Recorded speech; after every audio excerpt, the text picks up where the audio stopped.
Historically, a funding gap has existed in India. Microfinance institutions provide smaller loans of on average $135 and usually max out at about $500. At the top end, traditional banks provide larger loans and usually focus on loans of $10,000 and above. The funding gap that results has been dubbed the missing middle.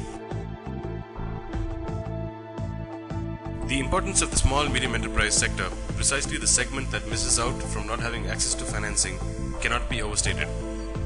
As James Surowiecki, the author of The Wisdom of Crowds, puts it, what poor countries need most then is more small to medium-sized enterprises that are bigger than a fruit stand. These companies create more than 60% of all jobs, but in the developing world, they are relatively rare. Thanks to a lack of institutions able to provide them with the capital they need, it's a phenomena that has been dubbed the missing middle. Even though the existence of the gap has been known for some time, incumbents in the space, microfinance institutions and traditional banks have shied away from doing much about it. This reluctance stems from the fact that both are facing the innovator's dilemma. Professor Clayton Christensen of the Harvard Business School developed the concept of the innovator's dilemma and describes it as a phenomena where successful companies have trouble focusing on and prioritizing new opportunities when their core business is doing well and growing rapidly. MFIs are in a fast-growing market and find it difficult to lend amounts larger than Rs 20,000 until the borrower completes multiple loan cycles, often taking years in the process.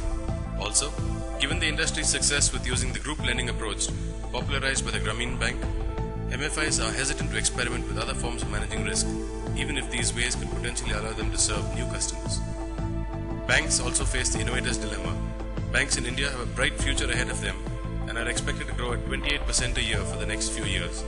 In addition, given the bank's high level of investment into their branch networks and their back-end systems, they are faced with high per loan costs and thus find it difficult to profitably serve customers who want smaller loans.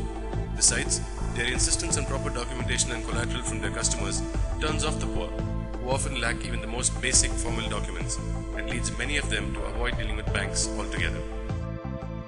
Peepal Finance will fill this funding gap by taking an innovative and unique approach. Peepal Finance will provide targeted loans of $500 to $12,500 to proven entrepreneurs for specific businesses which it understands well.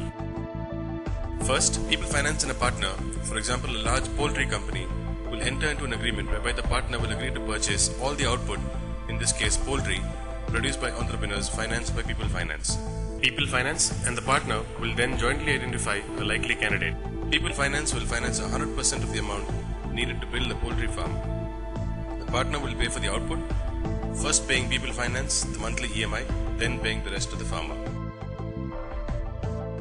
This approach will allow Peepal Finance to address the primary risks of lending to this segment of the population. Peepal Finance will focus on providing growth capital to proven entrepreneurs rather than financing new and untested individuals. Peepal Finance will pay equipment or machinery suppliers directly rather than giving cash to the farmers and letting him choose how to deploy the cash. The buyer will pay Peepal Finance directly and do so before paying the entrepreneur, significantly reducing the probability of a delayed or missed payment. In addition, Peepal Finance will finance only hard assets and will therefore have access to a physical piece of equipment or machinery in the case of a default. Finally, unlike MFIs and traditional banks, Peepal Finance will only provide financing for specific categories of businesses which it understands well and which have a high rate of return. Peepal Finance has identified $2 million in loan opportunities for the next year. Some of the identified sectors include poultry, dairy, rural banking systems, rural information systems, personal services like laundry service, VLS, and grooming services, Razor Rave. The partners Peepal Finance will be working with in these sectors include some of the largest companies in these sectors, such as Britannia, Dynamics Dairy, Haryali Kisan Bazaar, and Zero Mass. Peepal Finance has talked with entrepreneurs who are looking for loans to enter these businesses regarding their plans and current alternatives available to them.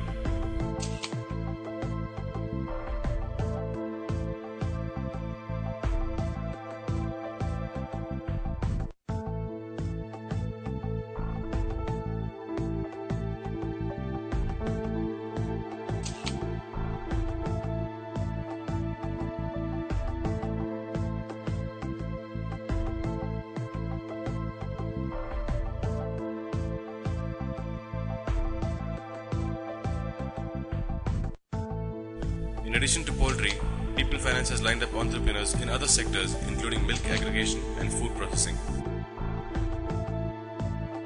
Peepal Finance has the potential to have a very large impact in a relatively short period of time. While microfinance loans allow entrepreneurs to establish businesses to grow their incomes, these businesses are not able to pull these entrepreneurs to the next level and at best generate a few $100s in income a year.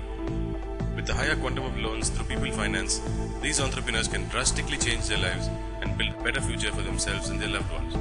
In fact, by 2013, Peepal Finance will have made over 60,000 loans totaling almost $180 million.